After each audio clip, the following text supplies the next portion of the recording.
Tonight on the news, INEC gives room for registration of eligible voters as 8 November Anambra election draws close. EFCC convicts 146 foreign cyber criminals. Plus, United Arab Emirates spells out harder entry conditions against Nigerian nationals.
Departments and agencies continues tomorrow.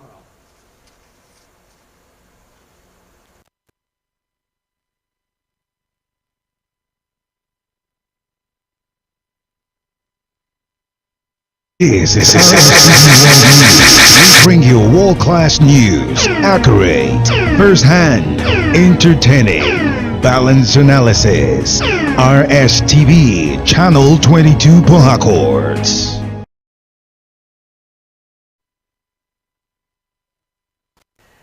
Please accept our apologies on the loss of audio on parts of that presentation. Now, the annual capacity building workshop organized by the Office of the Auditor General of Rivers State for staff has begun in Port Harcourt.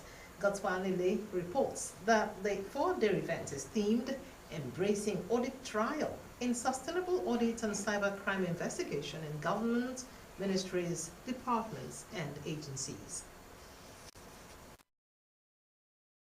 Declaring the workshop open, acting head of the Rivers State Civil Service, Dr. Yengi Brown, represented by the permanent secretary designate in her office, Chimenum Mpe, said there is no better time for the refresher workshop than now that the federal government and Rivers State are migrating completely to paperless audit activities at the end of this year. She charged the auditors to expand their horizon on current realities in the profession at the end of the workshop. Public servants must be well equipped to detect, investigate, and mitigate digital threats that compromise the integrity of our systems and the trust of our citizens. Director Audit in the Office of the Auditor General Rivers State, Dr. Yokina Christian, explained that the essence of the capacity building workshop was to ensure that the staff are acquainted with valuable tools and follow innovations in audit activities to enable them effectively be in line with the international best practices and to investigate cybercrime in the state.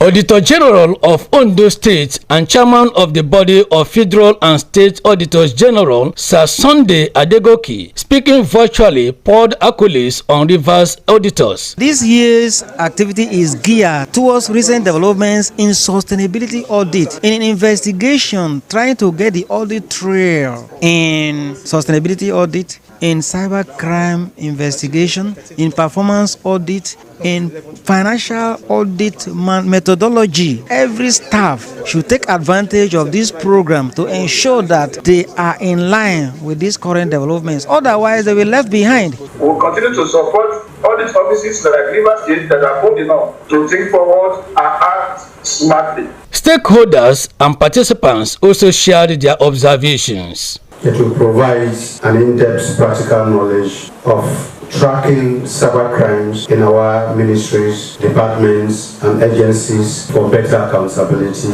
and transparency. In today's rapidly evolving governance and technological landscape, the need for transparency, accountability, and digital integrity has never been more urgent than now. While we are working, people are seeing us. So those of you who are here, continue to do well. Organization was okay. Lectures Everything was perfectly done. I thank Dr. Christian Yokina. We were taught about the prerequisites of audits, and we have also taught about IPSAS. God's Power Anele, Rstv News.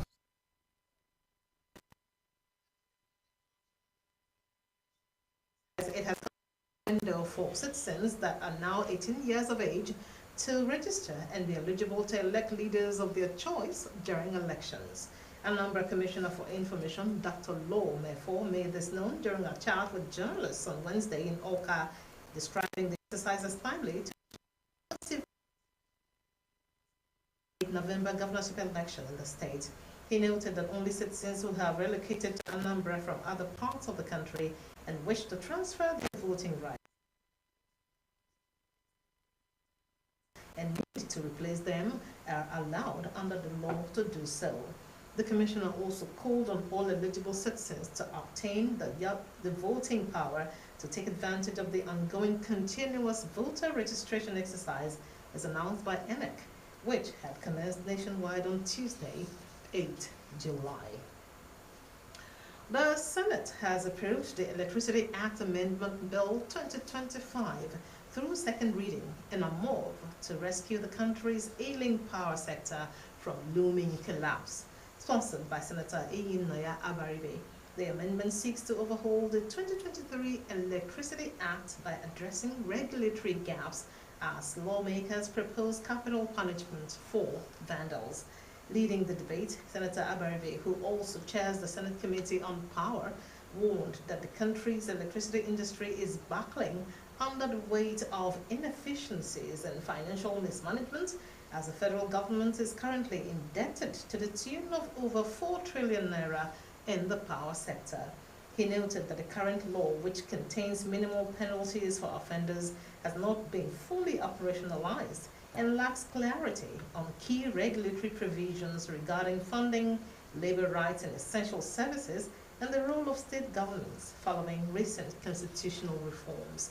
Abaribe also criticized the refusal of some electricity distribution companies to pay for power supplied, further compounding the sector's instability.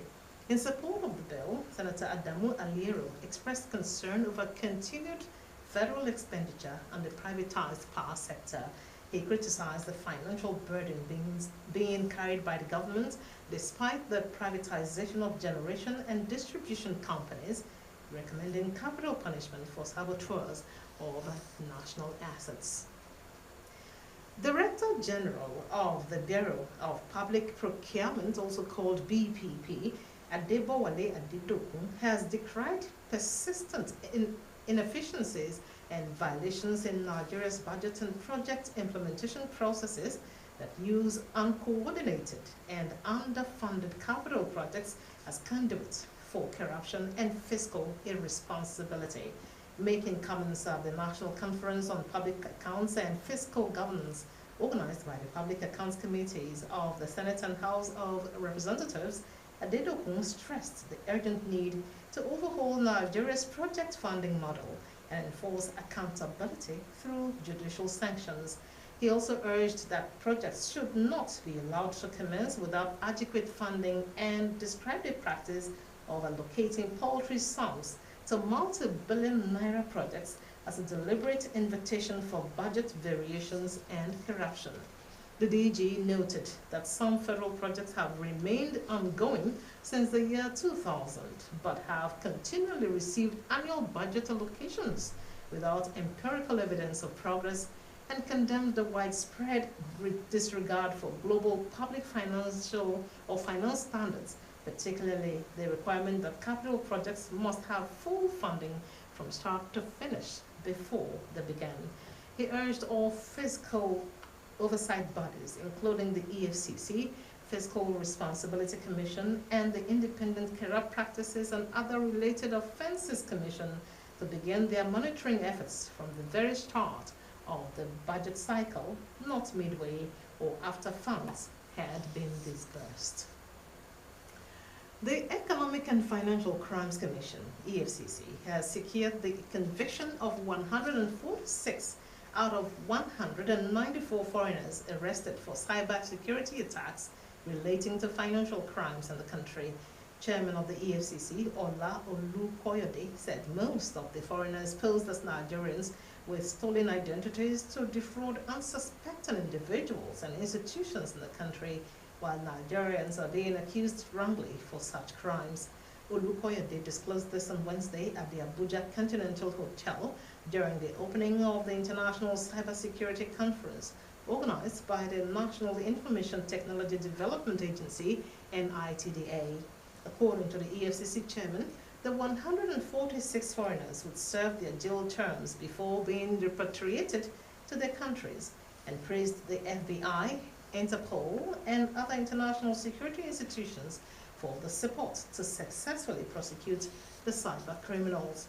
He said the EFCC would soon inaugurate a cybersecurity center in its facility with the capability to detect and respond to cybersecurity attacks within an hour, as cybersecurity attacks relating to financial crimes become more organized across the world. Olukoyede added that it had become imperative for security institutions and agencies, as well as banks and regulatory bodies, to collaborate to combat cyber crimes, saying that the EFCC would soon commission a 500 capacity research center for the reformation and rehabilitation of convicted cyber criminals. The British High Commission, BHC, in Abuja on Wednesday announced a change to the United Kingdom's immigration process for Nigerians applying for study and work visas. A statement from the office said, starting from 15 July 2025, most applicants in these categories will begin receiving digital e-visas instead of the traditional visa stickers in their passports. In a statement from the office, from the BHC, starting from 15 July, most applicants in these categories will begin receiving digital visas instead of the traditional visa stickers in their passports. The new policy will only apply to applications submitted on or before 15 July 2025, and those who submit the applications before this date will still follow the existing procedure, which includes submitting their passport at a visa application center and receiving a vignette. Importantly, applicants must still attend a visa application interview to provide biometric information. The statement further said, once the visa is approved, they'll receive an email with instructions to set up a UKVI account where necessary. The United Arab Emirates has introduced more stringent entry restrictions for Nigerians, including a ban on transit visa applications and new limitations on tourist visas. The latest directives communicated to Nigerian travel agencies, as confirmed by reporters, sparked concerns within the travel and tourism sector.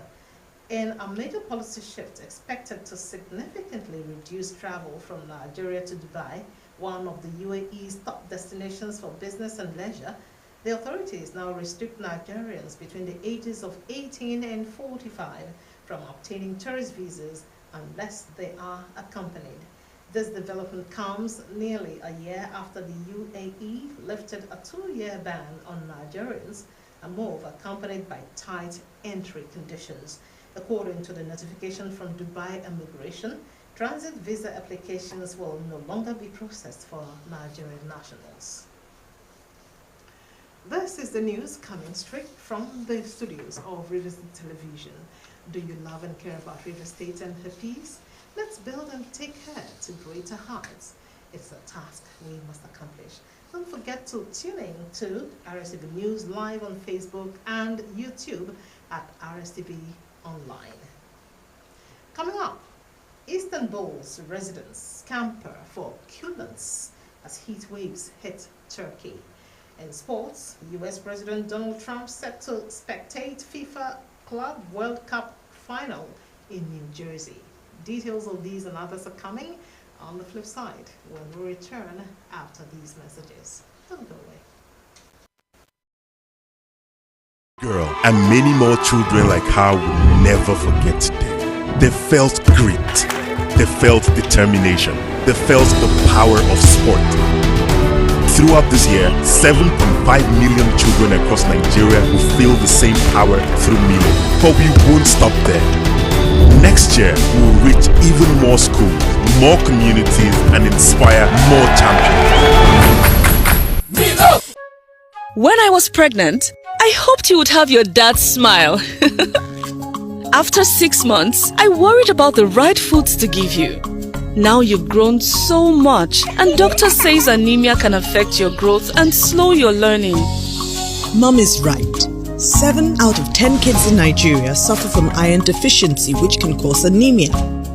1 meal of Cerelac Junior with Iron Plus provides 50% of your child's daily iron needs to support proper growth and learning. That's reassuring. Cerelac Junior with Iron Plus. It's all good, Mom.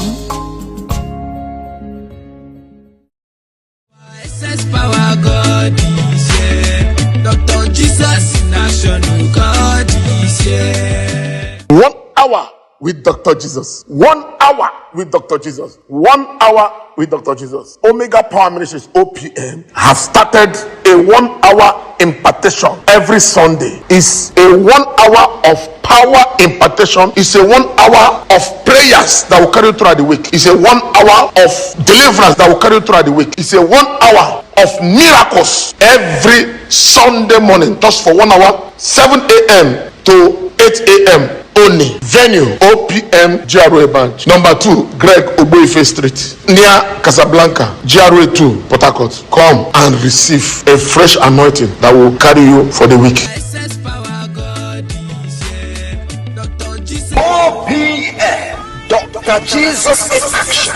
Dr. Jesus in action. God is here. When malaria won't show power for your side, it can knock you down. I'm a temp salt gel. You can tell you no say malaria medicine we no get bad days or bitter days for mouth, and it easy to swallow. Try. I got a game changer. I'm a temp salt gel. Say no to malaria. Yes to. Another is the captain of the team. I saw that leadership quality. I know she could lead people, she could carry them along, encouraging them with her dance. She's doing very well. I feel like she's the 6th man in court. I feel more confident when she's in the game. Manuela also wants me to be the best version of myself too.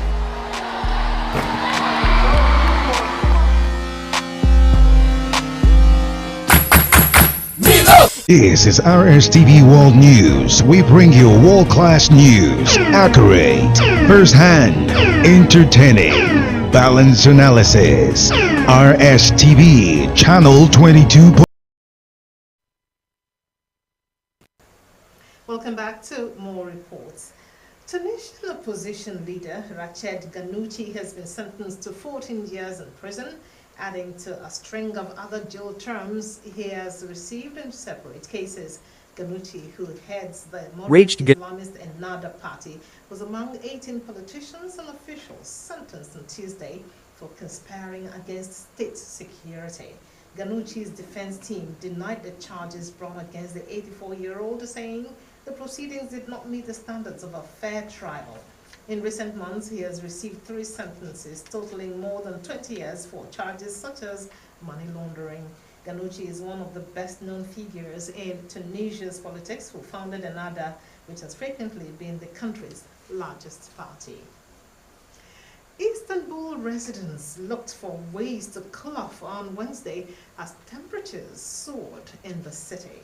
Weather forecasters warned that the mercury would reach 36 degrees Celsius in Turkey's largest city, with some densely populated districts experiencing feels-like temperatures of up to 45 degrees Celsius.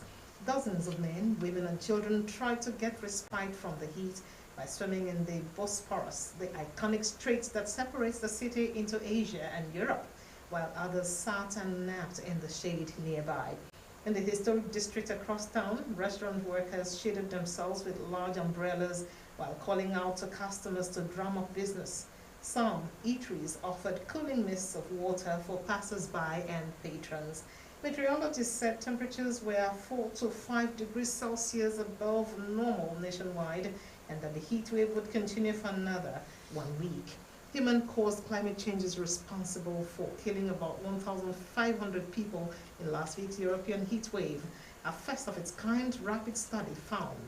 Of the 1,500 deaths attributed to climate change, the study found that more than 1,100 were people 75 years or older. To entertainment now, veteran showbiz maestro and activist Charles Oputa, popularly known as Charlie Boy, has appealed to Nigerians of good heart to financially support ailing veteran Nollywood actor Tom Njemanze. He made the appeal in an interview with newsmen in Abuja. Here is Ibinabo Omobo giving us more.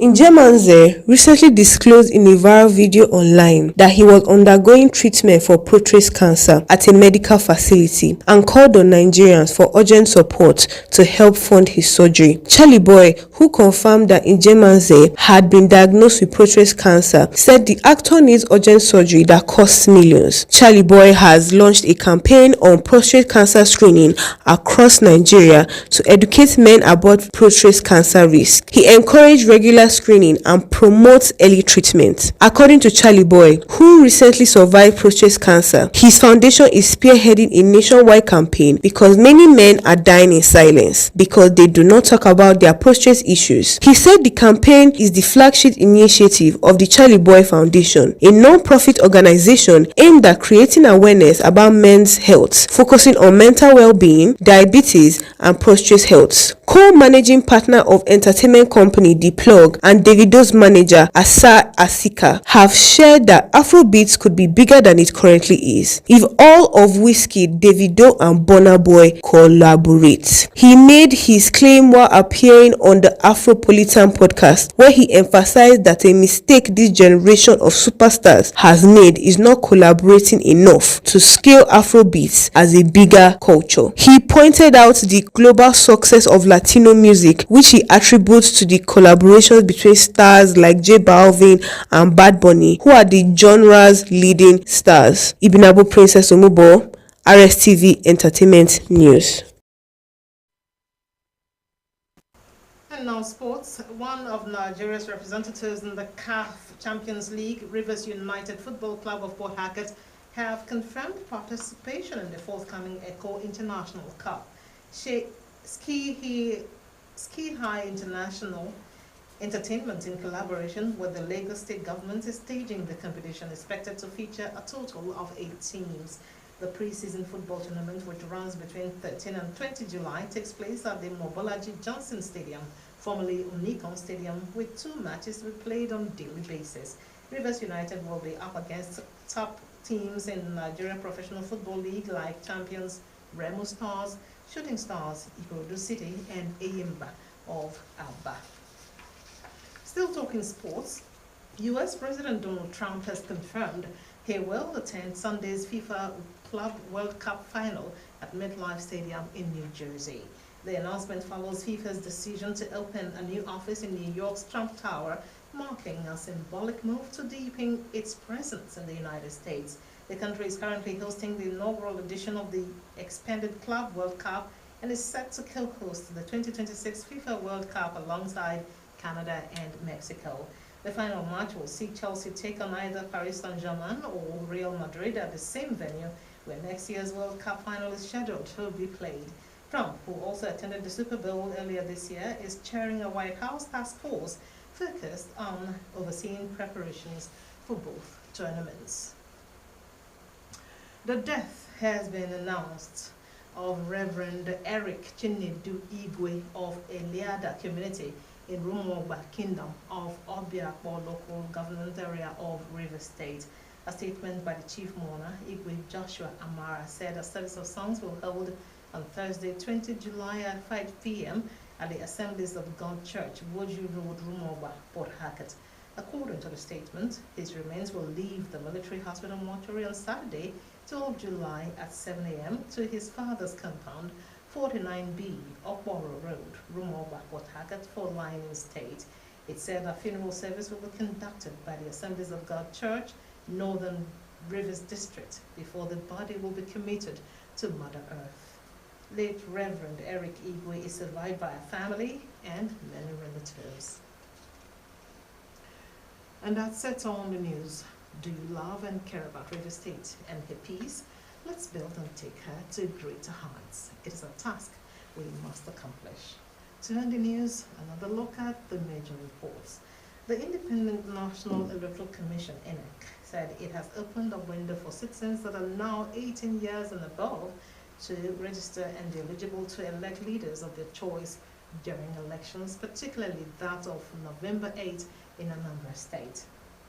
The Economic and Financial Crimes Commission, EFCC, has secured the conviction of 146 out of 194 foreigners arrested for cybersecurity attacks relating to financial crimes in the country, who would serve their jail terms before being repatriated to their countries. We had also informed you that the United Arab Emirates, UAE, has introduced more stringent entry restrictions for Nigerians, including a ban on transit visa applications and new limitations on tourist visas, as immigration transit visa applications will no longer be processed for Nigerian nationals. Thanks for being all the way from start to finish. Bye-bye.